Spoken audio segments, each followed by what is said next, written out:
السلام عليكم ورحمة الله تعالى وبركاته. نحمده ونصلي على رسوله الكريم. أما بعد فأعوذ بالله من الشيطان الرجيم. بسم الله الرحمن الرحيم. يا أيها الإنسان إنك كادح إلى ربك كدحا فملاقيه. صدق الله العظيم.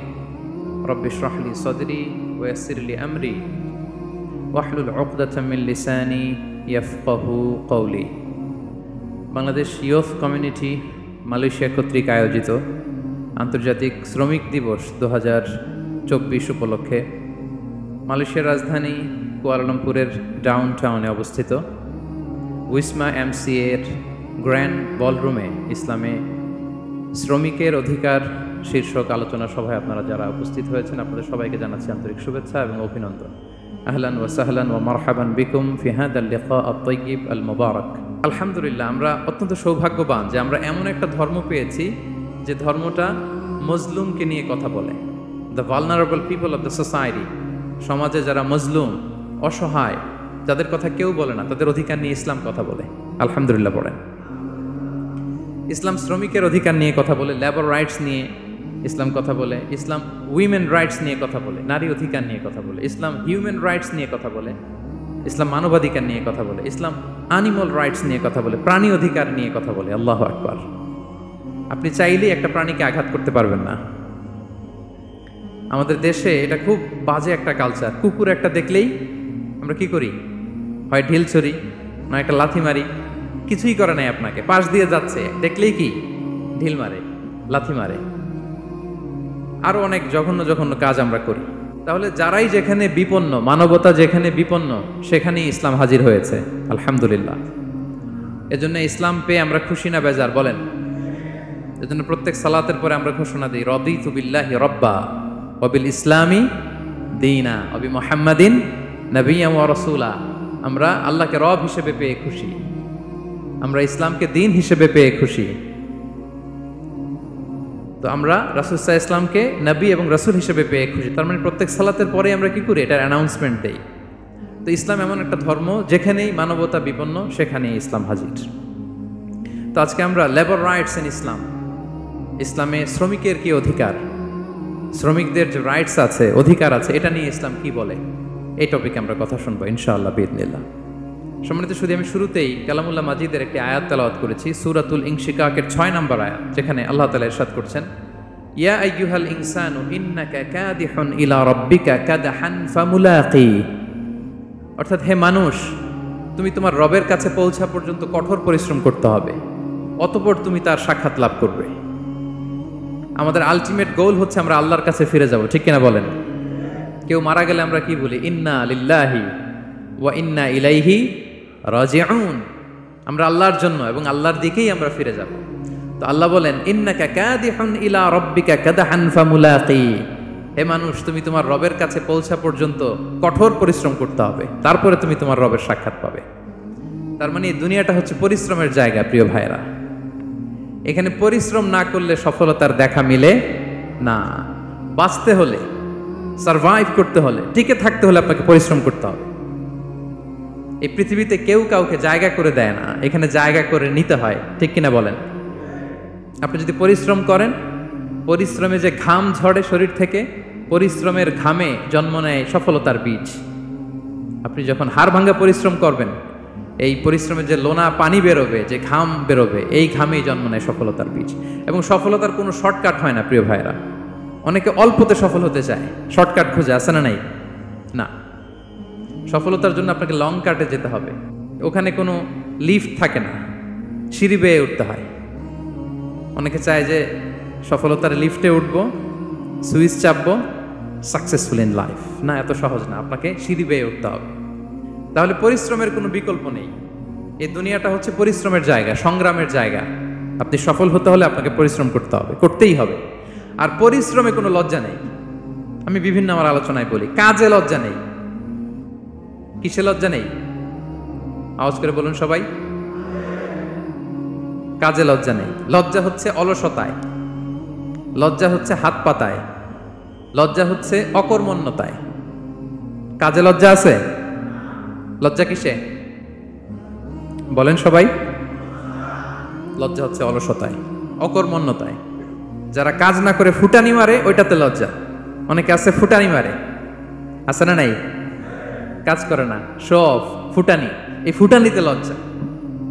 কিন্তু পরিশ্রমে কোনো লজ্জা নেই। এজন্য আল্লাহ তাআলা বললেন, ইয়া আইয়ুহাল ইনসান ইন্নাকা কাদিহুন ইলা রাব্বিকা কাদহান ফামুলাকি। হে মানুষ, তোমার রবের কাছে পৌঁছা পর্যন্ত তোমাকে পরিশ্রম করতে হবে, হাড় ভাঙা পরিশ্রম করে আমার কাছে আসতে হবে, তবেই সফলতা মিলবে। অন্য আয়াতে আল্লাহ তাআলা বলছেন, লাকাদ খলাকনাল ইনসানা ফি কাবাদ।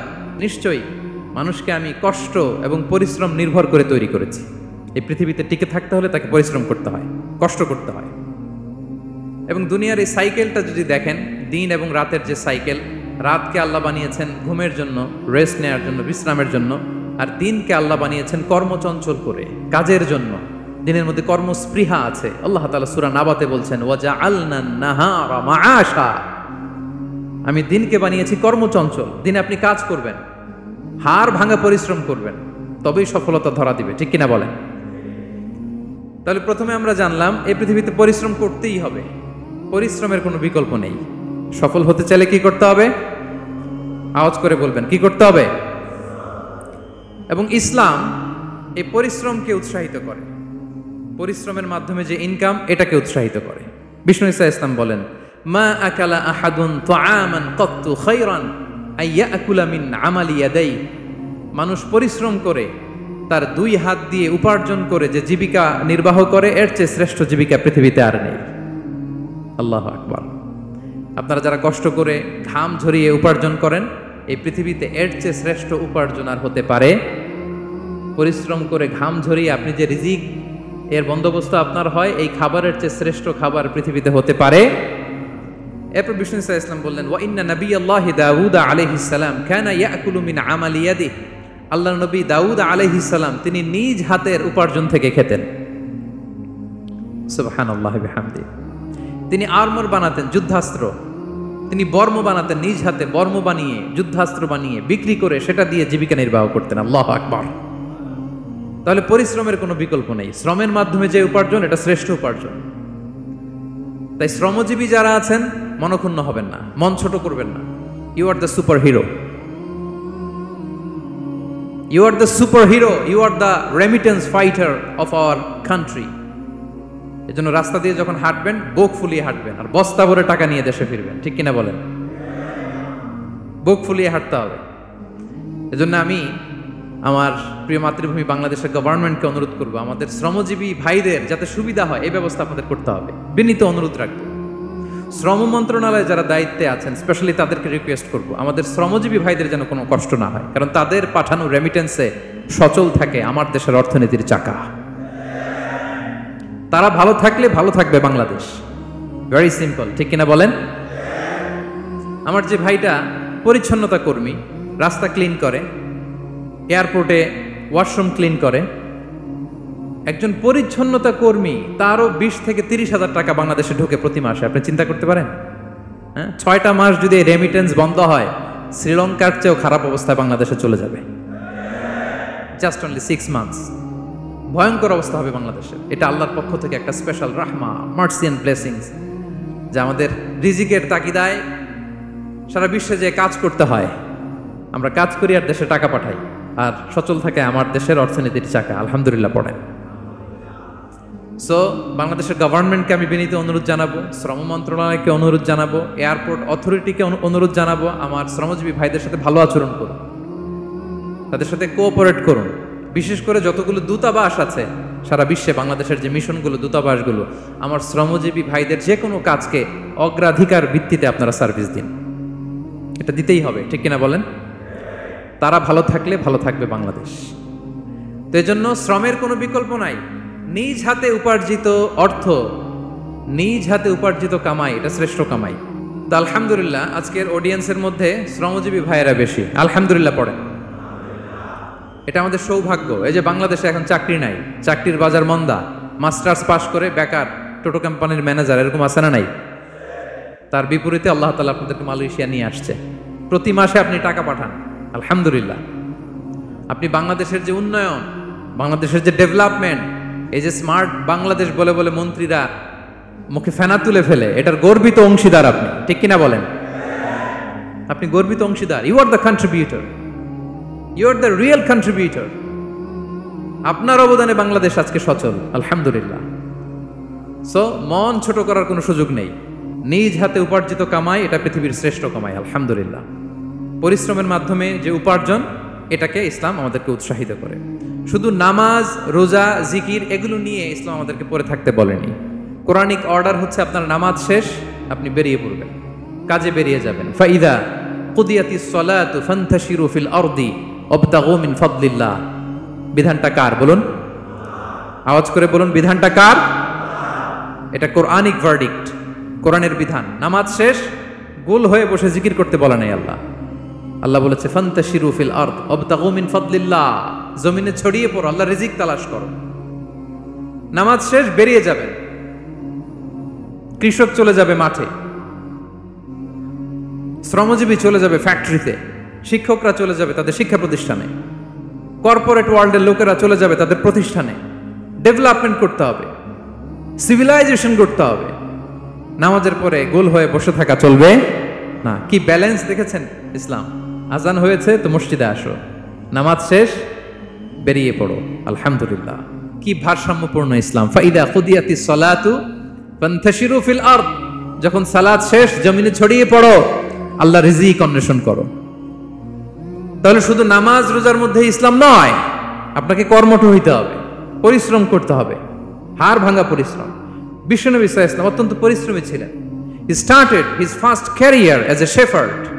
সুবহানাল্লাহ। ওনার প্রথম ক্যারিয়ার উনি রাখাল হিসেবে শুরু করেছেন। রাখালরা যে কাজ করে, অর্থাৎ মরুভূমিতে ভেড়া, মহিষ, ভেড়া, ছাগল, তারপর বকরি, দুম্বা, এই চরানোর কাজগুলো দিয়ে বিষ্ণু সাল্লাল্লাহু আলাইহি ওয়াসাল্লাম তার ক্যারিয়ার শুরু করেছেন এজ এ শেফার্ড। বিষ্ণু সাল্লাল্লাহু আলাইহি ওয়াসাল্লাম বলেন, সহিহ বুখারীর বর্ণনা, মা বাআসাল্লাহু নাবিয়্যান ইল্লা রাআল গানাম। আল্লাহ তাআলা এই পৃথিবীতে এমন কোন নবী পাঠায় নাই যে নবীরা ছাগল চড়ায় নাই। সুবহানাল্লাহ পড়বেন না? সাহাবারা বললেন, ওয়া আনতা ইয়া রাসূলুল্লাহ, হে আল্লাহর নবী আপনিও ছাগল চড়িয়েছেন? বিষ্ণু সাল্লাল্লাহু আলাইহি ওয়াসাল্লাম বললেন, নাআম, আমিও ছাগল চড়িয়েছি। ওয়া কুনতু আরআহা আলা কারারিত লি আহলি মক্কা, আমি অল্প কিছু মজুরির বিনিময়ে, অল্প কিছু টাকার বিনিময়ে, সামান্য কিছু পারিশ্রমিকের বিনিময়ে মক্কার লোকদের ছাগল চড়িয়ে দিতাম। সুবহানাল্লাহ পড়েন। ছাগল হচ্ছে খুব টেরা প্রাণী, ডানে টানলে বায়ে যায়, বায়ে টানলে ডানে যায়। তাদেরকে একসাথে করা অ্যাজ এ শেফার্ড, এটা মরুভূমিতে খুব কষ্টের কাজ। আল্লাহ তাআলা প্রত্যেক নবীকে দিয়ে ছাগল চড়িয়েছেন যাতে করে কিছুদিন পরে নবীরা মানুষ চড়াতে পারে। সুবহানাল্লাহ। আল্লাহ বুঝাতে চাইলেন, এখন ছাগল চড়াও, এদের উপর যদি কন্ট্রোল নিতে পারো তাহলে মানব জাতির উপর কন্ট্রোল নিতে পারবো। আল্লাহু আকবার। এজন্য প্রত্যেকটা নবীকে দিয়ে, সহিহ বুখারীর বর্ণনা, মা বাআসাল্লাহু নাবিয়্যান ইল্লা রাআল গানাম, আল্লাহ পৃথিবীতে এমন কোন নবী পাঠায় নাই যেই নবীকে দিয়ে আল্লাহ ছাগল চড়ায় নাই।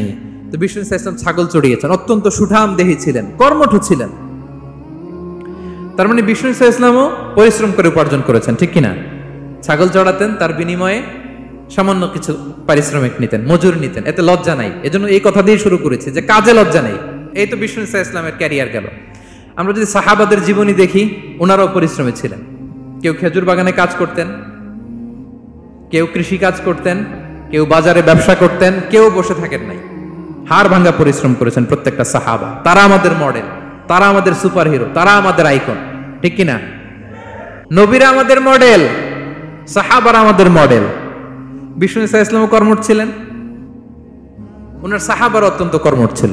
কেউ বসে থাকতেন না, পরিশ্রম করতেন, হাড় ভাঙা পরিশ্রম করতেন, উপার্জন করতেন। তারা আমাদের জন্য প্রেরণার বাতিঘর। অনেক সাহাবাদের বায়োগ্রাফি থেকে আপনাদেরকে ঘটনা শেয়ার করা যাবে। আমি একজন সাহাবার জীবনী শোনাবো আপনাদেরকে। আব্দুর রহমান ইবনে আউফ রাদিয়াল্লাহু তাআলা আনহু। 10 জন জান্নাতের, দুনিয়াতে বসে যে 10 জন সাহাবা জান্নাতের সুসংবাদ পেয়েছেন তাদের মধ্যে একজন, আলহামদুলিল্লাহ বলেন। আব্দুর রহমান ইবনে আউফ রাদিয়াল্লাহু তাআলা আনহু প্রথম 8 জন মক্কায় যারা কালিমা পড়ে মুসলমান হয়েছে তাদের একজন। তার স্ট্যাটাসটাকে জেনে নেন। তো তিনি যখন মক্কা থেকে হিজরত করে মদিনায় গেলেন, মনে রাখবেন মক্কা থেকে যে সাহাবারা বাড়ি ঘর ছেড়ে হিজরত করেছে তাদেরকে বলে মহাজির, মানে হিজরতকারী সাহাবা। আর মদিনাতে যে সমস্ত সাহাবারা তাদেরকে রিসিভ করেছেন তাদেরকে বলে আল আনসার, মানে সাহায্যকারী সাহাবা। তো যারাই হিজরত করে মক্কা থেকে মদিনায় যেত, বিষ্ণু ইসা ইসলাম মদিনার কোন সাহাবীর সাথে তার ভাই পাতিয়ে দিতেন, আল মুআখাত, ব্রাদারহুড করে দিতেন, দায়িত্ব দিতেন যে তুমি এই সাহাবীকে দেখবে। তো আব্দুর রহমান ইবনে আউফ রাদিয়াল্লাহু তাআলা আনহু যখন হিজরত করে গেলেন, তার দেখভাল করার জন্য যে সাহাবীর দায়িত্ব পড়ল তার নাম হচ্ছে সাআদ ইবনে রাবিয়া, আনসারী সাহাবী রাদিয়াল্লাহু তাআলা আনহু। বিষ্ণু বললেন, সাআদ, আব্দুর রহমান ইবনে আউফ তোমার ভাই, ভাই বানিয়ে দিলেন। কি বানিয়ে দিলেন? তুমি তাকে টেক কেয়ার করবে, সে হবে তোমার মেহমান। সুবহানাল্লাহ। সাআদ ইবনে রাবিয়া রাদিয়াল্লাহু তাআলা আনহু তিনি আব্দুর রহমান ইবনে আউফকে ডেকে নিয়ে গেলেন, ঘরে নিয়ে গেলেন মেহমানকে, এবং বললেন, ইয়া সাআদ ইন্নী আকসারুল আনসারি মালান। হে সাআদ, তুমি চিন্তা করো না, তুমি মনে করো না যে তোমার ভরণ পোষণ দিতে আমার কষ্ট হবে। আমি মদিনার সবচাইতে বড় বিজনেস ম্যাগনেট, সবচাইতে বড় বিজনেস ম্যাগনেট আমি। No tension, don't worry about it. Tension নিও না, আসো, তোমার জন্য আমার কি প্রপোজাল শোনো। ফাআকসিমু লাকা নিসফা মালি, আমার যত সম্পদ আছে আমি অর্ধেক তোমার দিয়ে দিব। সুবহানাল্লাহ। এত আসতে আপনার বাড়িতে কেউ মেহমান হলে করতে পারবেন এরকম? আল্লাহ, কেমন প্রেরণার বাতিঘর তারা। ফাআকসিমু নিসফা মালি, হে আব্দুর রহমান ইবনে আউফ, আমার অর্ধেক সম্পদ তোমারে দিয়ে দিব। এখানেই শেষ না, এরপর বলতে লাগলেন, আমার অনেকগুলো স্ত্রী আছে, তুমি কোথায় যে মেয়ে খুঁজবা, প্রস্তাব দিবা, এত ঝামেলার দরকার নাই। আমার কোন স্ত্রীকে তোমার ভালো লাগে বলো, তার যদি তোমাকে ভালো লাগে তাহলে প্রয়োজনে তাকে আমি ডিভোর্স দিয়ে দিব, তাকে নিয়ে তুমি সুখের সংসার করবা। আল্লাহু আকবার, আল্লাহু আকবার। অর্ধেক সম্পদ দিয়ে দিব, আমার একাধিক স্ত্রী আছে, কাউকে যদি তোমার পছন্দ হয় এবং সেও যদি তোমাকে পছন্দ করে, প্রয়োজনে তাকে ডিভোর্স দিব, new life, new career, just go on. আমরা এই সুযোগ পেলে কি করতাম? সাথে সাথে অর্ধেক সম্পদ নিয়ে নিতাম, ঠিক কিনা?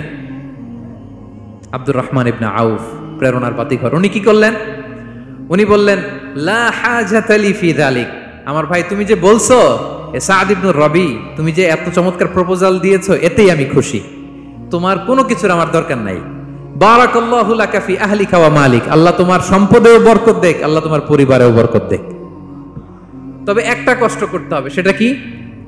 আব্দুর রহমান ইবনে আউফ বললেন, দুল্লানি ইলা সুক, just show me the way to market, মদিনার বাজারটা কোথায় এটা একটু দেখায় দাও। আমি নতুন মানুষ, পথঘাট চিনি না। দুল্লানি ইলা সুক, just show me the way to market of Medina, মদিনার বাজারটা কোন রাস্তা একটু দেখায় দাও। আল্লাহু আকবার। সাআদ ইবনে রবি বললেন, এই তো মদিনার বাজার। উনি যে কিছু ঘি কিনলেন, পনির কিনলেন, কিনে বিক্রি করলেন, প্রফিট করলেন, ওই প্রফিট দিয়ে আরো বেশি করে কিনলেন, আবার বিক্রি করলেন, প্রফিট, আবার বিক্রি করলেন, প্রফিট। এই কেনা বেচা করতে করতে 1-2 মাসের মধ্যে উনি মদিনার one of the biggest business magnate হয়ে গেলেন। আল্লাহু আকবার। কি হাড় ভাঙা পরিশ্রমই না তারা করেছেন। একেবারে রেডি ক্যারিয়ার ছিল, গেলাম সবচেয়ে বড় বিজনেসম্যানের অর্ধেক সম্পত্তি পেয়ে গেলাম। He didn't accept the ready career, rather he made his own path with his own endeavor, নিজের চেষ্টায়, নিজের পরিশ্রমে, নিজের ঘাম ঝরিয়ে নিজের ক্যারিয়ার তৈরি করেছেন। চিল্লায় বলেন ঠিক কিনা? This is the biography of Abdur Rahman ইবনে আউফ রাদিয়াল্লাহু তাআলা আনহু। সাহাবারা কতটা পরিশ্রম করেছেন, তার মানে বিশ্বনবী পরিশ্রমী ছিলেন, সাহাবারা পরিশ্রমী ছিলেন। এবং বিষ্ণু ঈসা ইসলাম পরিশ্রম করতে বলতেন সবাইকে, হাত পাততে নিষেধ করতেন, কারণ দারিদ্রতা বড্ড ভয়ঙ্কর। দারিদ্রতা যার আসে সে বুঝে। বাংলা একটা কথা আছে, অভাব যখন দরজায় এসে দাঁড়ায়, ভালোবাসা তখন, হ্যাঁ সবার মুখস্থ দেখছেন? অভাব যখন দরজায় এসে দাঁড়ায়, ভালোবাসা তখন জানলা দিয়ে পালায়। দারিদ্রতা ঈমান কেড়ে নেয়। আপনি পার্বত্য চট্টগ্রামের অবস্থা জানেন? আমাদের বাংলাদেশের পাহাড়ি এলাকার অবস্থা জানেন? ওখানে আমাদের গরিব মুসলিম ভাইদেরকে সামান্য কিছু টাকা পয়সা দিয়ে ওদেরকে খ্রিস্টান বানিয়ে ফেলতেছে মিশনারিগুলো। এই খবর তো আমরা রাখি না। দারিদ্রতা বড্ড ভয়ঙ্কর। এজন্য বিষ্ণু ঈসা ইসলাম দারিদ্রতা থেকে আল্লাহর কাছে পানাহ চাইতেন। তিনি বলতেন, আল্লাহুম্মা ইন্নী আউযু বিকা মিনাল ফাকরি ওয়াল কিল্লাতি ওয়াদ-দিল্লা। ও আল্লাহ, I seek refuge with you from poverty, from insufficiency and humiliation. ও আল্লাহ, আমি তোমার কাছে দারিদ্রতা থেকে পানাহ চাই। ও আল্লাহ, আমি তোমার কাছে স্বল্পতা থেকে পানাহ চাই। ও আল্লাহ, আমি তোমার কাছে লাঞ্ছনা থেকে পানাহ চাই। পড়েন আমিন। এই দোয়াটা বেশি বেশি পড়বেন, আল্লাহুম্মা ইন্নী আউযু বিকা মিনাল ফাকরি ওয়াল কিল্লাতি ওয়াদ দিল্লা। হে আল্লাহ, আমি দারিদ্রতা থেকে পানাহ চাই। আল্লাহ, স্বল্পতা থেকে পানাহ চাই। আল্লাহ, লাঞ্ছনা থেকে পানাহ চাই। সবাই পড়ুন আমিন। বিষ্ণু ইসা ইসলাম যে দোয়াগুলো শিখিয়েছেন এগুলো হচ্ছে very precise in wording but comprehensive in meaning. শব্দে খুব ছোট, কিন্তু অর্থ মানুষের হৃদয়ে এটার আবেদন অনেক ব্যাপক, অনেক বেশি। আপনি সারাদিন মিলিয়েও দোয়ার মধ্যে এত সুন্দর প্রার্থনা বাক্য তৈরি করতে পারবেন না, কিন্তু বিষ্ণু ইসা ইসলাম এক বাক্যে যেটা চেয়েছেন গোটা দুনিয়াটা এর ভেতরে ঢুকে গিয়েছে। আল্লাহুম্মা ইন্নী আউযু বিকা মিনাল ফাকরি ওয়াল কিল্লাতি ওয়াদ দিল্লা। আল্লাহ, দারিদ্রতা থেকে পানাহ চাই। বিষ্ণু ইসা ইসলাম নিজে স্বয়ং দারিদ্রতা থেকে পানাহ চাইতেন। তাহলে দারিদ্রতার সাথে আমাদের কোনো সম্পর্ক? আমরা পরিশ্রম করব, আমরা কাজ করে খাবো, কাজে কোনো লজ্জা নেই, লজ্জা অলসতায়, চিল্লায় বলেন ঠিক কিনা? এবং বিষ্ণু ইসা ইসলামের কাছে কেউ যদি হাত পাতত, যদি দেখতেন তার কাজ করার যোগ্যতা আছে, বিষ্ণু ইসা ইসলাম ভিক্ষা দিতেন না, কাজে উৎসাহিত করতেন, ভিক্ষাবৃত্তিকে অনুৎসাহিত করতেন। এক যুবক এসে হাত পাতলো, বিষ্ণু ইসা ইসলাম আমার কিছু দেন। নই বললেন, তুমি তো শক্ত সামর্থ্য মানুষ, বাসায় কি আছে বলো? সে বলে, আমার বাড়িতে একটা পানি খাওয়ার জগ আছে আর একটা চাদর আছে। বিষ্ণু ইসা ইসলাম বললেন, নিয়ে আস। সে নিয়ে আস। এবার বিষ্ণু ইসা ইসলাম চাদর আর জগ দুইটা নিয়ে সাহাবাদেরকে বললেন, মাইয়াশতারি হাযাইন, কে কিনবে? অকশন চিনেন? অকশন, অকশনে কি করে? নিলামে দাম তোলে না? রাসূল সাল্লাল্লাহু আলাইহি ওয়াসাল্লাম তার চাদর আর জগটা নিলামে তুললেন। এই কে কিনবে? মাইয়াশতারি হাযাইন, মাইয়াশতারি হাযাইন। একজন বলল, ফাকালা রাজুল আনা আখিযুহুমা বিদিরহাম, ইয়া রাসূলুল্লাহ, আমি 1 দিরহামে কিনবো। কয় দিরহাম? বিষ্ণু বললেন, 1 দিরহাম, 1 দিরহাম, 1 দিরহাম। মানে এর চেয়ে কেউ বাড়াবে কিনা? মাইয়াজিদু আলা যালিক, এর চেয়ে বাড়ায় দিবা কে? আরেক সাহাবী বলল, ইয়া রাসূলুল্লাহ, আমি 2 দিরহামে কিনবো। 2 দিরহাম, 2 দিরহাম, 2 দিরহাম, আর বাড়ে না। বিষ্ণু সাল্লাল্লাহু আলাইহি ওয়াসাল্লাম তার কাছে 2 দিরহাম দিয়ে বিক্রি করে দিলেন। 2 দিরহাম নিয়ে যুবককে বললেন, নাও, এই 1 দিরহাম দিয়ে কিছু খাবার কিনে তোমার ফ্যামিলিকে দিয়ে আস, আরেক দিরহাম দিয়ে একটা কুঠার কিনে নিয়ে আস। তো যুবক কুঠার কিনে আনলো। ফাওয়াদা লাহু আর রাসূল সাল্লাল্লাহু আলাইহি ওয়াসাল্লাম ইয়াদান, রাসূল সাল্লাল্লাহু আলাইহি ওয়াসাল্লাম নিজ হাতে ওই কুঠারের একটা হাতল লাগাই দিলেন কাঠের। কারণ শুধু কুঠার দিয়ে তো হবে না, একটা হাতল থাকতে হবে না? বিষ্ণু সাল্লাল্লাহু আলাইহি ওয়াসাল্লাম ওনার মোবারক হাতে, বরকতময় হাতে ওই কুঠারে একটা হাতল লাগাই দিলেন। এবার বললেন, যাও, 1 দিরহাম দিয়ে কুঠার, আরেক দিরহাম দিয়ে খাবার কিনে আনো। এই কুঠার দিয়ে জঙ্গলে যে কাঠ কেটে লাকড়ি বেচে জীবিকা নির্বাহ করো। সামনের 15 দিন আমার সামনে যেন তোমার ঘুরঘুর করতে না দেখি। এ বেচারা গেল, 1 দিরহাম দিয়ে ফ্যামিলিতে খাবার দিল, আর লাকড়ি নিয়ে কাঠ কাটতে না কাটতে কয়েকদিনের ব্যবধানে ও 10 দিরহাম কামায় ফেলছে। আস্তে আস্তে আস্তে আস্তে সে স্বাবলম্বী হয়ে গেল। এরপর একবার বিষ্ণু ইসা ইসলামের কাছে আসছে। বিষ্ণু ইসা ইসলাম তারে বলে, মানুষের কাছে হাত পাতার চেয়ে, দুয়ারে দুয়ারে ভিক্ষা করার চেয়ে তোমার মতো এরকম কাঠ কেটে, জঙ্গলে কাঠ কেটে বাজারে বিক্রি করা অনেক ভালো। আল্লাহু আকবার। এই হচ্ছে বিষ্ণু ইসা ইসলামের ক্যারেক্টারিস্টিক্স। তিনি ভিক্ষাবৃত্তিকে অনুৎসাহিত করতেন। এই যে গল্পটা, what is the moral of the story? কি শিখলাম? 1 নম্বর যেটা শিখলাম, তিনি কাজ করে খেতে উৎসাহিত করেছেন। চাইলেই বিষ্ণু ইসা ইসলাম ওই 2টা জিনিস বিক্রি করে 2 দিরহাম দিয়ে বলতে পারতেন, যাও 2 দিরহাম দিয়ে খাবার কিনো। ওই বেলা খেয়ে রাতের বেলা আরেক দুয়ারে যে ভিক্ষা করতো, ঠিক কিনা বলেন? কথা বুঝতেছেন? 2 দিরহাম দিয়ে যদি খাবার কিনতো, তো দুপুরে খেয়ে রাতে কি করতো? আবার হাত পাততো। সেটা করে নাই, কাজ করে খেতে উৎসাহিত করেছেন এবং স্থায়ী সমাধান করে দিয়েছেন।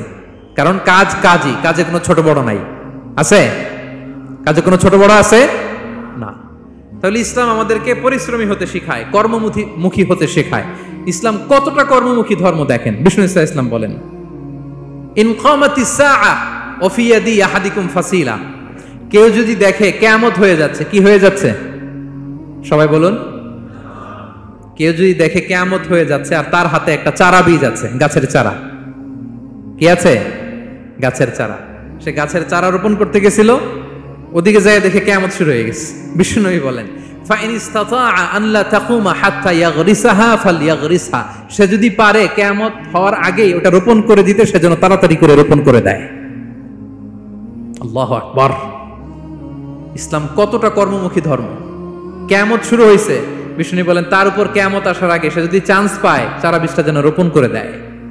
আর আমরা এখন আখিরুজ জামান, দাজ্জাল আসবে, কিয়ামত হয়ে যাবে, 2025 সালেই হবে, এগুলো বলে কাজকর্ম সব বন্ধ করে দিচ্ছে। এরকম ডাকাইতে আছে না নাই? হ্যাঁ বলেন, আছে না নাই? তা আখিরুজ জামান কি আপনারা এটা শিখায়, এই লেসন শিখায়?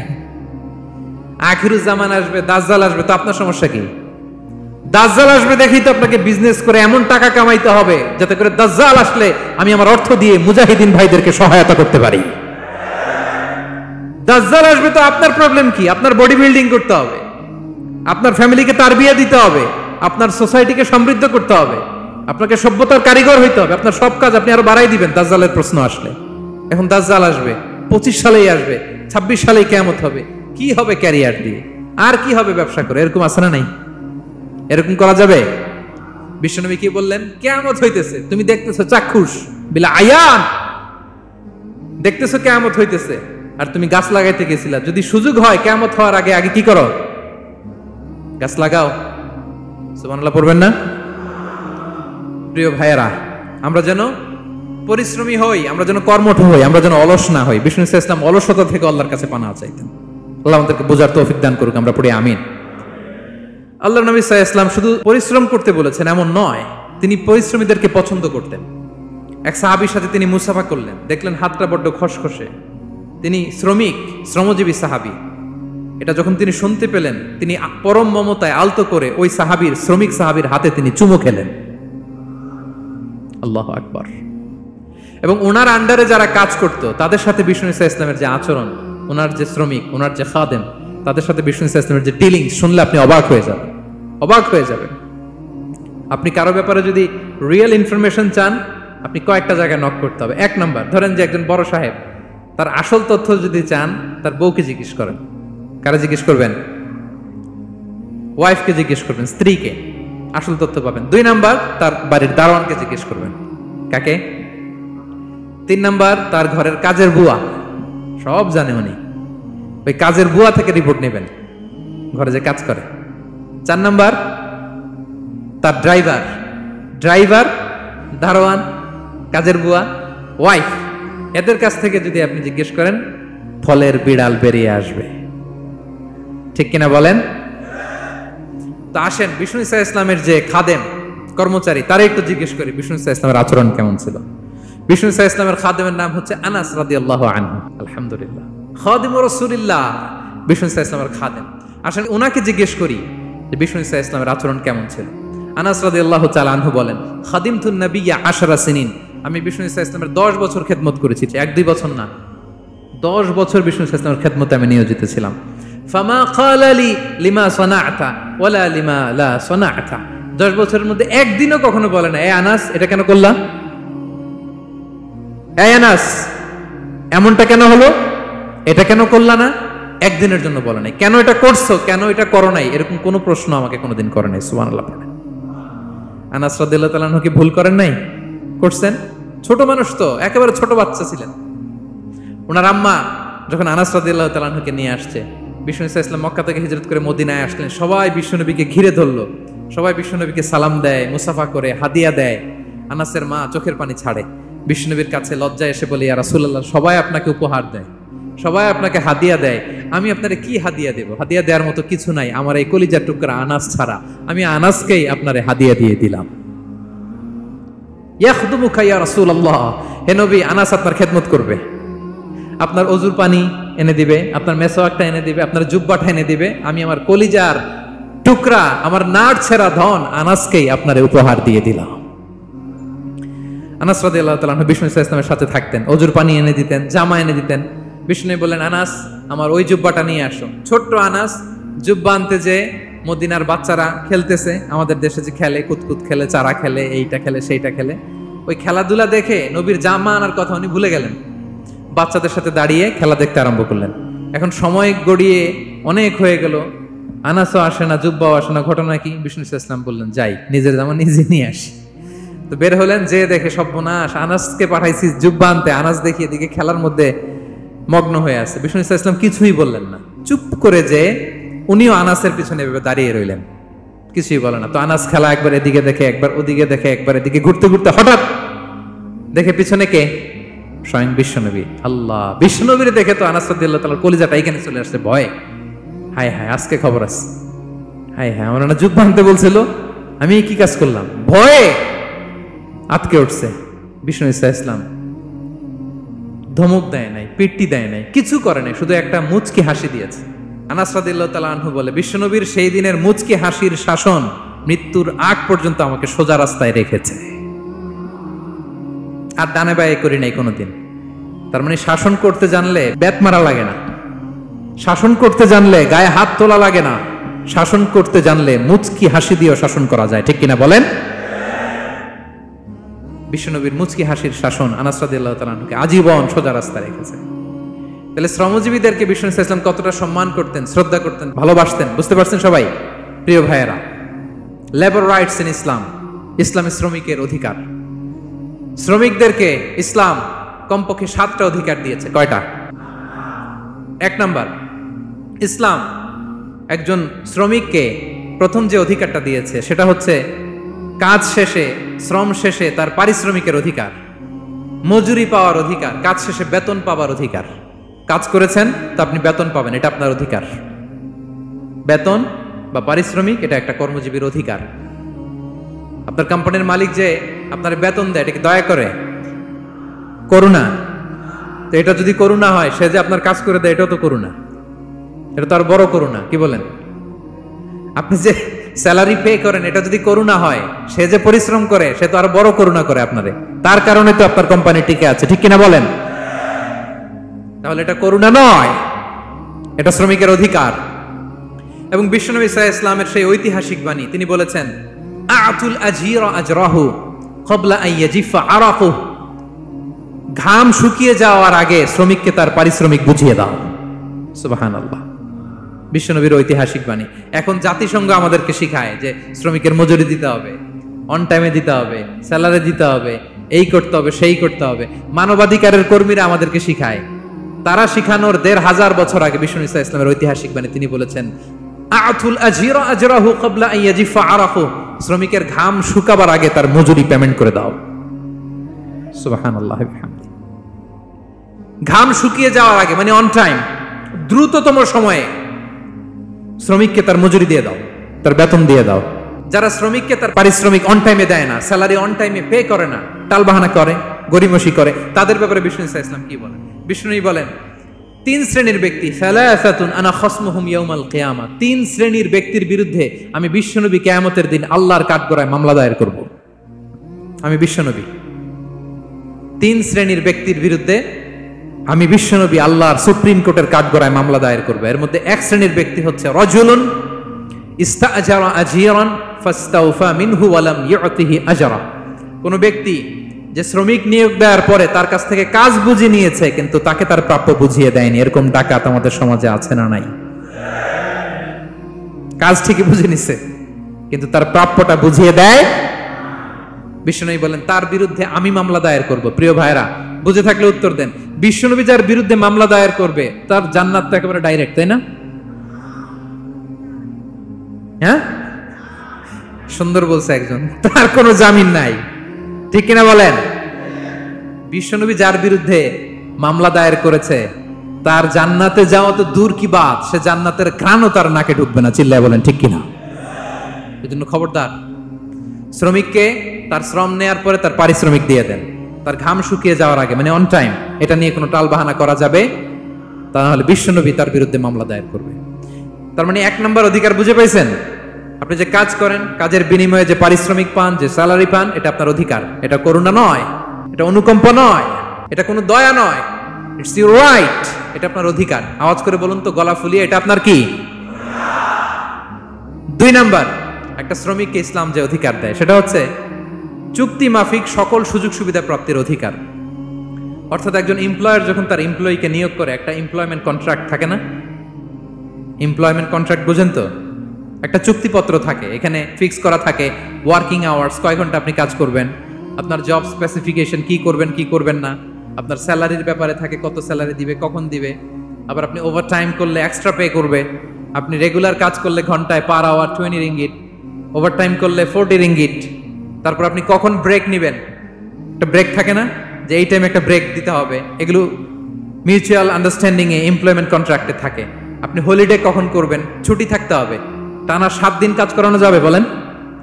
না, আন্তর্জাতিকভাবে এটা নিষিদ্ধ। টানা 7 দিন কোনো কাজ নাই, 1 দিন তার হলিডে থাকতে হবে, তার অ্যানুয়াল লিভ থাকতে হবে। Right to rest and leisure, বিশ্রামের একটা সময় লাগবে। এই যে 1 মে আন্তর্জাতিক শ্রমিক দিবস, এটা শুরু হয়েছে কিভাবে? ইউনাইটেড স্টেটস অফ আমেরিকার শিকাগোতে 1986 সালে এই কাজের বিরুদ্ধেই তারা আন্দোলন করেছিল। টানা 7 দিন তাদেরকে দিয়ে গাদার মতো খাটুনি খাটাতো, দাসের মতো তাদের সাথে আচরণ করা হতো। তারা আন্দোলন শুরু করেছিল, 8 জনকে গুলি করে নিহত করা হয়েছিল। সেখান থেকে এই মে দিবস। কিন্তু বিষ্ণু ঈসা ইসলাম 1500 বছর আগে এই শ্রমিকদের অধিকারের ব্যাপারে সোচ্চার ছিলেন। আলহামদুলিল্লাহ বলেন। তাহলে right to rest and leisure, UDHR, universal declaration for human rights, এগুলো সব নির্ধারিত আছে। তার মানে একজন শ্রমিকের 2 নম্বর অধিকার হচ্ছে চুক্তি অনুযায়ী সকল সুযোগ সুবিধা প্রাপ্তির অধিকার। আপনার চুক্তি করছেন, আপনি এটা দিবেন, কিন্তু কাজের পরে আপনি ফ্যাসিলিটি দিচ্ছেন না, এটা করা যাবে? বলেন, করা যাবে? আল্লাহর কোরআন কি বলছে শুনুন। আল্লাহর কোরআন বলে, ইয়া আইয়ুহাল্লাযীনা আমানু আউফু বিল উকুদ, O you who believe fulfil your contract, ও বিশ্বাসীরা তোমরা তোমাদের চুক্তি পূর্ণ করো। ওয়া আউফু বিল আহদি ইন্নাল আহদা কানা মাসউলা, তোমরা যে কমিটমেন্ট করেছো, যে কন্ট্রাক্ট করেছো, এই চুক্তি তোমরা পূর্ণ করো। তা না হলে কিয়ামতের কঠিন ময়দানে এই চুক্তির ব্যাপারে, কন্ট্রাক্টের ব্যাপারে, এই এগ্রিমেন্টের ব্যাপারে আপনারা জিজ্ঞেস করবে কে? তাহলে যা চুক্তি করেছেন সুযোগ সুবিধা তাই আপনাকে দিতে হবে। মালিক ভাইয়েরা মনে থাকবে তো নাকি? এগ্রিমেন্টে যা যা বলেছেন, যা যা লিখে সিগনেচার করেছেন তাই আপনাকে দিতে হবে। আদেশটা কার? সবাই বলুন। আপনি মন চাইলে হায়ার করবেন, আর পরের দিন ফায়ার করবেন, এরকম করা যাবে? হ্যাঁ, চাইলে হায়ার ফায়ার, মন যা চায় তা করবেন, এটা করা চলবে না। তাহলে 2টা অধিকার গেল। 3 নম্বর, একজন শ্রমিককে ইসলাম যে অধিকার দিয়েছে সেটা হচ্ছে সুন্দর আচরণ পাবার অধিকার। তিনি আপনার ফ্যাক্টরির ওয়ার্কার, আপনার স্টাফ, এজন্য যা মনে চায় তা আচরণ করবেন, দাসের মতো আচরণ করবেন। এটা করা যাবে? আওয়াজ করে বলেন, করা যাবে? বিষ্ণু ঈসা ইসলাম ইন্তেকালের আগে পুরা উম্মাহকে 2টা বিষয় ওসিয়ত করেছেন। আওয়াজ করে বলুন তো কয়টা? 1 নম্বর হচ্ছে নামাজ। 1 নম্বর কি?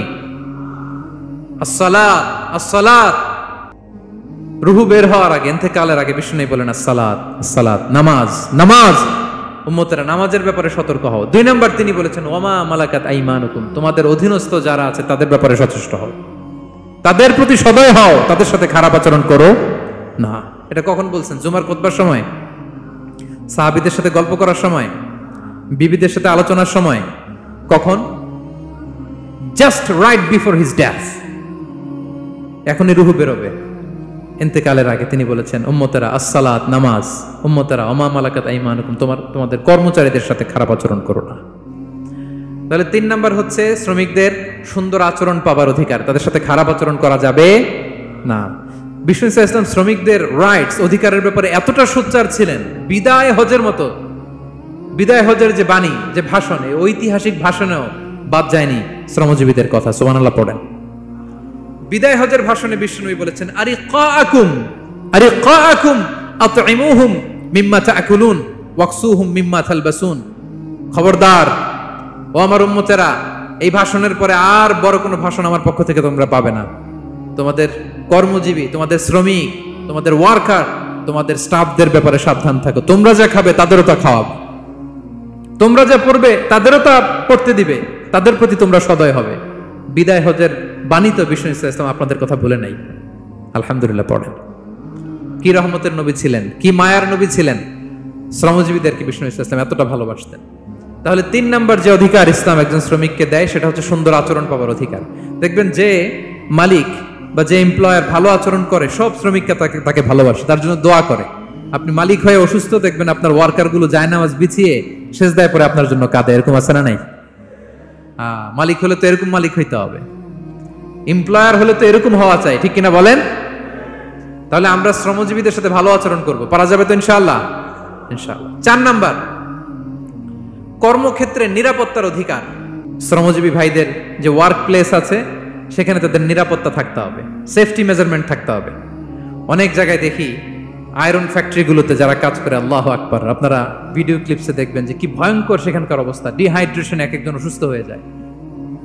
সেখানে তাদের পর্যাপ্ত পানির ব্যবস্থা নাই, এটা নাই সেটা নাই। এমন এমন ফ্যাক্টরিতে আমাদের অনেক ভাইরা কাজ করে, কেমিক্যাল ফ্যাক্টরি, মাস্কও নাই। এরকম ডাকাইত আছে না নাই? কেমিক্যাল ফ্যাক্টরিতে যারা কাজ করবে এদেরকে মাস্ক দিতে হবে, এদেরকে হ্যান্ড গ্লাভস দিতে হবে। নির্মাণ শ্রমিক যারা আছে তাদেরকে হেলমেট দিতে হবে। প্রত্যেকটা ফ্যাক্টরিতে ফায়ার এক্সটিংগুইশার লাগবে। আগুন লাগলে অগ্নি নির্বাপক যে যন্ত্র, এগুলোর দরকার আছে না নাই বলেন? গাদার মতো ঢোকার জায়গা নাই, বেরোয়ার জায়গা নাই, সেফ এন্ট্রি নাই, সেফ এক্সিট নাই, হাজার হাজার মানুষ কাজ করে, আগুন লাগলে সব পুরে ছাই, এরকম হয় না? প্রিয় ভাইরা বলেন, আওয়াজ করে বলেন, হয় না এরকম? অহরহ আমরা দেখি বাংলাদেশে অগ্নি নির্বাপক যন্ত্র নাই, না, এটা করা যাবে না। আগুন লাগলে কিভাবে আপনি আগুন নেভাবেন, কিভাবে তাদের সেফটি সিকিউরিটি এনশিওর করবেন, এগুলো সব আগে থেকে নির্ধারণ থাকতে হবে। তাহলে 4 নাম্বার হচ্ছে নিরাপত্তা অ্যাজ এ এমপ্লয়ার, এটা আপনাকে এনশিওর করতে হবে। 5 নাম্বারে সাধ্যের বাইরে কোনো কাজে বাধ্য না করার অধিকার। সাধ্যের বাইরে কিছু আপনি তার উপর চাপিয়ে দিতে পারবেন, এমন হেভি ওয়ার্কলোড দিতে পারবেন না যেটা তার শরীরে কুলায় না। এরকম ডাকাইত আছে যে পারে না, তারপরে তার উপর কাজ চাপিয়ে দেয়, আছে না নাই বলেন? বলেন। ওয়ার্কারের স্বাস্থ্যহানি হয়, অঙ্গহানি হয়, এবং এমন ছোট ছোট বাচ্চাদের দিয়ে কাজ করায়, শিশু শ্রম, এটা তো আইনত দণ্ডনীয় অপরাধ, এটা করা যাবে না। এগ্রিমেন্টে, চুক্তিতে আপনি যা করাবেন, যেভাবে করাবেন, যা চান সার্ভিস, ওইটাই করাইতে হবে। এবং আল্লাহর বিধান এটা, লা ইউকাল্লিফুল্লাহু নাফসান ইল্লা উসআহা, আল্লাহ সাধ্যের বাইরে বান্দার উপরও কোনো কিছু চাপিয়ে দেয় না। এটা samely applicable to the worker. Bishnu Islam বলেন, ওয়ালা ইউকাল্লাফু মিনাল আমালি ইল্লা মা ইউতিক, সাধ্যের বাইরে কোনো ওয়ার্কারকে অতিরিক্ত কোনো কাজ চাপিয়ে দেয়া যাবে না। ফাইন কাল্লাফাহু, যদি তাকে সাধ্যের বাইরে কোনো কাজ চাপিয়ে দিতে হয়, মা ইয়াগলিবুহু, যেটা তার জন্য কষ্ট হয়ে যায়, ফাল ইউইনহু আলাই, এই কাজে তাকে সাহায্য করতে হবে। মালিক হয়ে আপনার হাত লাগাতে হবে, অথবা এক্সট্রা ম্যান পাওয়ার নিতে হবে, ওয়ার্ক ফোর্স নিতে হবে। সুবহানাল্লাহ পড়েন। বিশ্বনবী মনে হচ্ছে যেন বর্তমান যে এই যে হাজার হাজার ফ্যাক্টরি, এই কলকারখানা, এই ওয়ার্কারদের দুর্দশাগুলো দেখে দেখে পয়েন্টে পয়েন্টে ধরে ধরে কথা বলেছেন। আল্লাহু আকবার। যদি সাধ্যের বাইরে কিছু চাপিয়ে দিতে হয়, তাহলে তাকে সহায়তা করতে হবে। তাহলে 5 নাম্বার শ্রমিকের অধিকার হচ্ছে সাধ্যের বাইরে কোনো কাজে বাধ্য না করার অধিকার। আপনি বাধ্য করতে পারবেন না। কটা গেল? 5টা। মাশাআল্লাহ, খুব মনোযোগী শ্রোতা। 6 নম্বরে শ্রমিকের উপর আল্লাহ যা যা ফরজ করেছেন তা আদায়ের অধিকার দিতে হবে আপনাকে। সালাতের সময় হলে তাকে নামাজ পড়তে দিতে হবে। নন মুসলিম হলে এটা ভিন্ন ইস্যু, তখন আপনি চেষ্টা করবেন একটা মুসলিম কোম্পানিতে যাওয়ার, মুসলিম মালিকের আন্ডারে যাওয়ার, অথবা তাদেরকে সবাই মিলে অ্যাপ্লিকেশন করে বুঝাবেন যে সামান্য ফরজ নামাজটুকু পড়ার অনুমতি, পারমিশন আমরা চাই। কিন্তু কোনো মুসলিম এমপ্লয়ার নামাজের জন্য বাধা দিতে পারবে না। রমজান মাসে রোজা রাখা শ্রমিকের জন্য ফরজ না, অনুমতি দিতে হবে। নারী কর্মীদেরকে, যারা নারী কর্মী আছে তাদেরকে পর্দার অনুমতি দিতে হবে, হিজাবের অনুমতি দিতে হবে। মালিক তো দূরের কথা, আমাদের বাংলাদেশে অনেক বিশ্ববিদ্যালয়ের শিক্ষকরাই অনুমতি দেয় না। এরকম ডাকাত শিক্ষক আছে না নাই? এরকম জালেম বাংলাদেশে আছে না নাই? ঢাকা বিশ্ববিদ্যালয় চিন্তা করা যায়, মুসলিমদের টাকা দিয়ে যে বিশ্ববিদ্যালয়, ওখানে আমার বোনেরা পর্দা করে যেতে পারে না, আমার মুসলিম বোনেরা হিজাব পড়তে পারে না, নেকাব পড়তে পারে না। এই অধিকার কি শিক্ষককে দেওয়া হয়েছে? কথা বলেন না, never. You never can do that. একটা রেগুলার ড্রেস কোড থাকবে, এটা সবাই মানবে। এটার উপরে দিয়ে সে চাদর পরবে না ওড়না পরবে না হিজাব পরবে না ব্লেজার পরবে, এটা নিয়ে নাক গলানোর ক্ষমতা কোনো শিক্ষকের নাই। চিল্লায় বলেন ঠিক কিনা? তাহলে আপনার কর্মস্থলে মুসলিম নারীরা যদি কাজ করে, নারী কর্মীদের জন্য পর্দার ব্যবস্থা করতে হবে, ঠিক কিনা বলেন? হালাল ফুড খাওয়ার ব্যবস্থা থাকতে হবে। ওয়াইন খাওয়ানো যাবে না, ড্রিঙ্কস করানো যাবে না, পর্ক খাওয়ানো যাবে না, ঠিক কিনা বলেন? আপনার কোম্পানিতে আপনার শ্রমিককে দাড়ি রাখতে চাইলে দাড়ি রাখার অনুমতি দিতে হবে, ঠিক কিনা বলেন? দাড়ি রাখা ওয়াজিব। দাড়ি রাখা কি? কোন কোন মতে সুন্নাতে মুআক্কাদা, যেটাই আমরা বলি একজন মুসলিমের জন্য এটা আবশ্যক। দাড়ি রাখতে বাধা দেয়া যাবে? আমাদের বাংলাদেশে দেয়? হ্যাঁ, কোন কোন কোম্পানি দেয়। কোন কোম্পানি দেয় বলেন? হ্যাঁ, আরম। এই পাওয়া গেছে আরম। কিছুদিন আগে দাড়ি রাখবে বলে এক ছেলেকে কর্মচ্যুত করেছে। এরকম আছে না নাই? করা যাবে? করা যাবে বলেন? না। দাড়ি রাখার অনুমতি দিতে হবে, নারীদেরকে হিজাব করার অনুমতি দিতে হবে। এটা অধিকার, এটা অধিকার। শ্রমিকের উপর আল্লাহ তাআলা যা যা ফরজ করেছে এটা আদায়ের অধিকার তাকে দিতে হবে। আলহামদুলিল্লাহ বলে। 7 নাম্বার, সর্বশেষ, সামাজিক নিরাপত্তা লাভের অধিকার, সোশ্যাল সিকিউরিটি। শ্রমিকের পুঁজি হচ্ছে তার শ্রম। তার জীবন যৌবন সব দিয়ে আপনার ফ্যাক্টরিরে একেবারে শীর্ষে নিয়ে গেল, শেষ জীবনে আপনি মালিক তারে ভুলে গেলেন, এরকম আছে না নাই? নো, তার জন্য সোশ্যাল সিকিউরিটির ব্যবস্থা করতে হবে। অনেক শ্রমিক ভাইরা আছে সারা জীবন ফ্যাক্টরির জন্য কাজ করে শেষ বয়সে দুরারোগ্য ব্যাধিতে আক্রান্ত, তাদের খোঁজ খবর কেউ নেয় না। এটা গভর্নমেন্টের দায়িত্ব। গভর্নমেন্ট ফান্ড থেকে, কোম্পানির ফান্ড থেকে, অথবা কোনো যাকাত ফান্ড থেকে, অথবা কোনো এন্ডাওমেন্ট ফান্ড থেকে, অর্থাৎ ওয়াকাফের ফান্ড থেকে তাদের সোশ্যাল সিকিউরিটির ব্যবস্থা করতে হবে। সামাজিক নিরাপত্তা দরকার আছে না নাই বলেন? এটা আপনাদের অধিকার। এই 7টা অধিকার ইসলাম একজন শ্রমিককে দিয়েছে। তো শ্রমিককে ইসলাম শুধু অধিকারই দিয়েছে, মালিকের কোনো অধিকার নাই নাকি? এবার মালিকরা খেপে উঠছে। এতক্ষণ মালিকরা চুপচাপ, আমি দেখতেছি তো, এতক্ষণ যা যা বলতেছি মালিকরা চুপচাপ শুনতেছে। যখনই বলছি মালিকের অধিকার আছে না নাই, মালিকরা কয় আছে। হ্যাঁ, ইসলাম চেক এন্ড ব্যালেন্স করেছে। ইসলাম হচ্ছে ভেরি ব্যালেন্সড রিলিজিয়ন, ভারসাম্যপূর্ণ একটা জীবন ব্যবস্থা। শ্রমিকেরও দায়িত্ব আছে। শ্রমিকেরও কি প্রিয় ভাইয়েরা দায়িত্ব আছে। বিষ্ণু ইসা ইসলাম বলেন সালাসাতুন লাহুম আজরান, 3 শ্রেণীর ব্যক্তি আছে যাদেরকে আল্লাহ যে কোনো কাজ করলে ডাবল রিওয়ার্ড দিবে, ডাবল। আপনি নামাজ পড়লে যাওয়া সওয়াব, এক করলে দ্বিগুণ সওয়াব। এর মধ্যে এক শ্রেণীর হচ্ছে ওয়ালা আবদুল মামলুক ইদা আদ্দা হাক্কাল্লাহ ওয়া হাক্কা মাওয়ালি, ওই দাস যে তার আল্লাহর ইবাদত করে, আল্লাহর হক পালন করে, আর তার মনিবের হক পালন করে। এখানে দাস বলতে শুধু আগের সময়ের দাসই নয়, বর্তমান সময়ের যারা কর্মজীবী তারাও। কোন কর্মজীবী সে যদি আল্লাহর বিধান, আল্লাহর হক আদায় করে, পাশাপাশি যার আন্ডারে সে কাজ করে তার হক আদায় করে, বিষ্ণু ইসা ইসলাম বলেন সব কাজে তার প্রতিদান হবে ডবল ডবল। পড়েন আল্লাহু আকবার। তাহলে শ্রমিকের দায়িত্ব হচ্ছে কোম্পানিকে যে সার্ভিস তার দেওয়া এটা পূর্ণাঙ্গ রূপে দিতে হবে। এটা হচ্ছে শ্রমিকের দায়িত্ব। 1 নম্বরের দায়িত্ব হচ্ছে লয়ালটি, আমানতদারিতা। 1 নম্বর দায়িত্ব কি? আপনি বেতন নেন আপনার বসের কাছ থেকে, কোম্পানির কাছ থেকে, কিন্তু সার্ভিস দেন আরেক কোম্পানির, হবে? বলেন, যার নুন খাই তার গুণ গাইতে হবে। আপনি যেই কোম্পানি থেকে স্যালারি নেন, সার্ভিস আপনার তাকে দিতে হবে। লয়ালটি থাকতে হবে, বিশ্বস্ততা, এটা জরুরি, এটা থাকতে হবে। আপনার মালিক আপনার কাছ থেকে এই লয়ালটি প্রাপ্য, সেজন্য আপনার উপর আস্থা রাখে, আপনার বস যেন আপনার উপর আস্থা রাখতে পারে, এইটা মালিকের অধিকার। কথা কি বুঝেন? হ্যাঁ, এবার শ্রমজীবী ভাইরা একটু ঠান্ডা হয়ে গেছে, দেখছেন চেক এন্ড ব্যালেন্স। কথা বলেন ঠিক কিনা? আপনার মালিক আপনার কাছ থেকে এটা প্রাপ্য, এটা তার অধিকার, বিশ্বস্ততা। ইন্না খায়রা মান ইস্তাজারতাল কবিউল আমিন, যাকে নিয়োগ দেওয়া হবে তার মধ্যে 2টা কোয়ালিটি থাকতে হয়। কয়টা? মুসা আলাইহিস সালাম ফেরাউনের বাবুর্চিকে 1 থাপ্পড় মারলেন রেগে মেগে। উনি থাপ্পড় মারছিলেন আদব শিক্ষা দেওয়ার জন্য, কিন্তু বেচারা সাথে সাথে মরে গেছে। উনি মারছিলেন আদব শিখানোর জন্য, বেচারা যে মরে যাবে মুসা আলাইহিস সালাম জানতেন না। এখন দেখে সব গুনাহ, সেটা তো মরে গেছে, অক্কা পাইছে।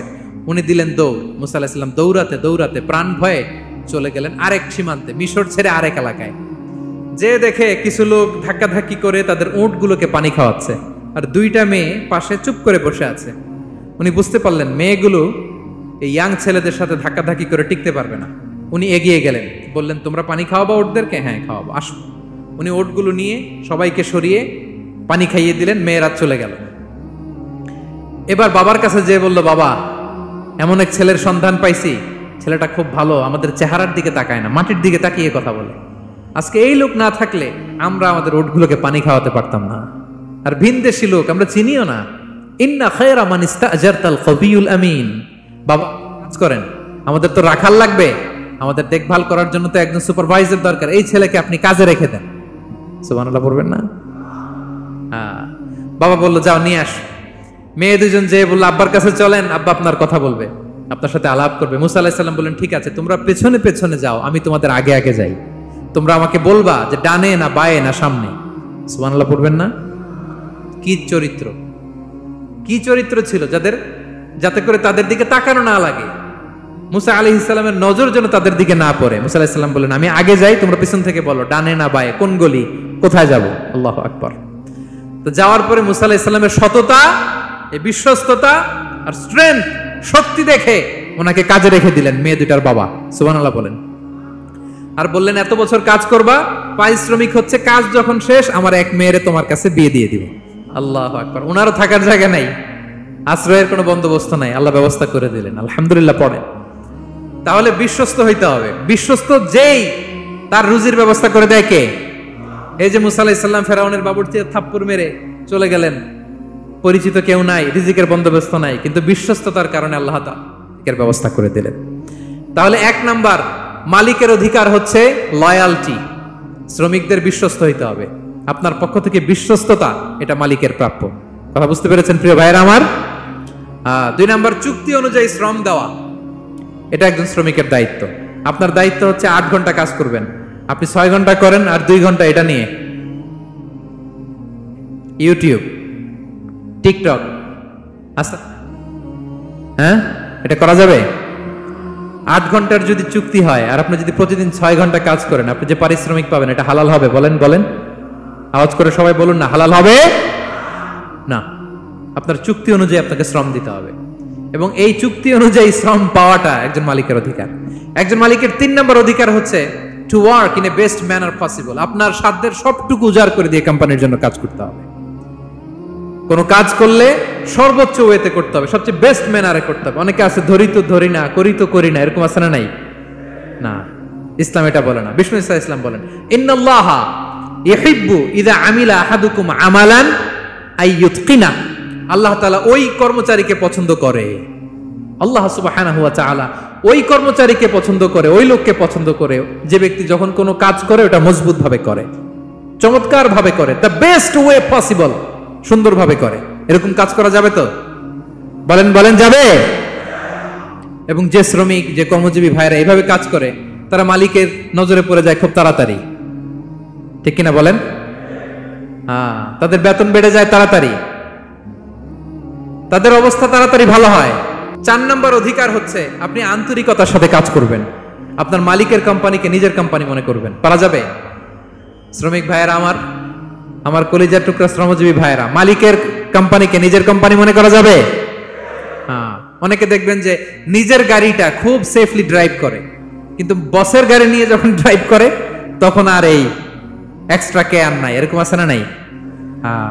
নিজের জিনিস খুব দেখে শুনে রাখে, কিন্তু কোম্পানির জিনিস যখন ইউজ করে ওইখানে সেই দেখভাল তার নাই, এরকম আছে না? নাই। এরকম করবেন আপনারা না। আপনি যে কোম্পানিতে কাজ করেন এটা নিজের কোম্পানি, ওইটার উত্তর সাকসেস, সফলতার জন্য আপনাকে আন্তরিক হইতে হবে। তাহলে এই 4টা অধিকার আল্লাহ তাআলা প্রত্যেকটা মালিককে দিয়েছে। তাহলে চেক এন্ড ব্যালেন্স হয়েছে? কথা কি সবাই বুঝতে পারছেন? আলহামদুলিল্লাহ। পড়েন, পুরো আলোচনার সামারি বলি 1 মিনিটে। 1 number lesson, take away message সাথে করে নিয়ে যাবেন, যেটা শুরুতে বলেছিলাম। 1 নাম্বার কথা হচ্ছে সফলতার জন্য পরিশ্রমের কোনো বিকল্প নেই। হাড় ভাঙা পরিশ্রম করতে হবে আমাদের, আমাদের ক্যারিয়ারের জন্য, আমাদের ব্যবসার জন্য, আমার চাকরির জন্য আমাদের হাড় ভাঙা পরিশ্রম করতে হবে। কারণ শ্রমে কোনো লজ্জা নেই, পরিশ্রমে কোনো লজ্জা নেই, ঠিক কিনা বলেন? লজ্জা কিসে? অলসতায়। আমরা অলস হব না, অকর্মণ্য হব না, হাত পাতবো না, আমরা পরিশ্রম করে খাবো। 2 নাম্বার কথা, নবীগণ এবং সাহাবাগণ অত্যন্ত পরিশ্রমী ছিলেন, কর্মঠ ছিলেন, তারা আমাদের আইকন, সো আমরাও পরিশ্রমী হব। ইসলাম শ্রমিকের ব্যাপারে, শ্রমিকের অধিকারের ব্যাপারে এত জোরালো বক্তব্য দিয়েছে, পৃথিবীর কোনো ধর্ম এভাবে দেয় নাই, ঠিক কিনা? সো আমরা যারা মালিক আছি, আমরা যেন আমাদের অধীনস্থ শ্রমজীবীদের প্রতি সদয় হই, তাদের অধিকার আদায়ের জন্য আমরা সচেষ্ট হই। আর আমরা যারা শ্রমিক আছি, কর্মজীবী আছি, আমরা আমাদের মালিকের কোম্পানিকে যেন নিজের কোম্পানি মনে করি, আন্তরিকতার সাথে, লয়ালটির সাথে যেন আমরা কাজ করি। আল্লাহ তাআলা আমাদের কাজে, কর্মে, পরিশ্রমে, ক্যারিয়ারে, চাকরিতে, ব্যবসায় ভরপুর বারাকা দান করুক। আওয়াজ করে পড়ুন আমিন। হাযা মা ইনদি ওয়াল ইলমু ইনদাল্লাহ আলাইহি তাওয়াক্কালতু ওয়া ইলাইহি উনীব। ওয়াসসালামু আলাইকুম ওয়া রাহমাতুল্লাহি তাআলা ওয়া বারাকাতুহু।